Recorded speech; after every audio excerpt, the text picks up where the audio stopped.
Congress government cinema వాళ్ళకి ఇచ్చేటటువంటి awards Nandi awards పేరు తీసేసి ఈరోజు గద్దర్ పేరు మీద అవార్డులు ఇవ్వడం జరుగుతుంది.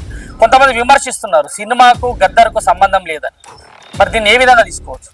సినిమాకు గద్దర్కి సంబంధం లేదనే వాళ్ళకు అవగాహన లేదు కావచ్చు అని చెప్పి నేను తెలియజేస్తున్నా.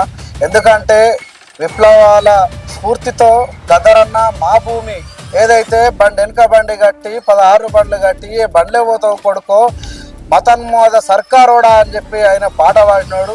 ఇవాళ మతోన్మాద సంఘాలు కొన్ని ఈ విధంగా ఆయన మీద తప్పుడు వార్తలు ప్రచురిస్తున్న పరిస్థితి ఉంది.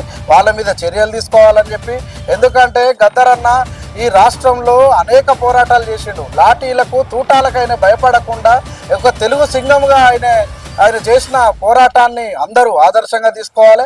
అలాంటి వ్యక్తి పేరుతోని గద్దర్ అన్న సినిమా అవార్డ్స్ ఇవ్వడం చాలా అభిప్రాయం కాంగ్రెస్ ప్రభుత్వం తీసుకువచ్చింది. దాన్ని అభినందన చేయాల్సిన అవసరం ఉంది.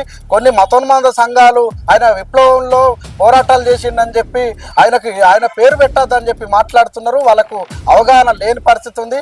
కాబట్టి అలాంటి వారిపైన ప్రజలు బుద్ధి చెప్పడానికి ప్రజలే ఉన్నారు. కాబట్టి గద్దర్ అవార్డులను ఉంచాలని చెప్పి, దాంతోపాటుగా ఏదైతే జూన్ 14న ఈ గద్దర్ అవార్డులకు ప్రారంభం సంబంధించింది కూడా ఉన్నాయి. కాబట్టి ఇందులో కూడా ఎక్కడ కూడా తారతమ్యం లేకుండా రజాకారులు ఏదైతే ఫైల్స్ ఉంటాయో ఆ ఫైల్స్ తప్పుడు సాంకేతం ఇచ్చినా కూడా అలాంటి వాటికి కూడా గద్దర్ అన్న పేరుతోని అవార్డులు ఇచ్చిర్రంటే దానికి మనం ఆ స్ఫూర్తిని కూడా ఉంచుకోవాలని చెప్పి, అలాంటి గద్దర్ అన్నను అందరూ స్మరించుకోవాలి, అట్లా ముందుకు సాగాలని చెప్పి ఈ అవార్డులను ముందుకు తీసుకుపోవాలని చెప్పి తెలియజేస్తున్నాను.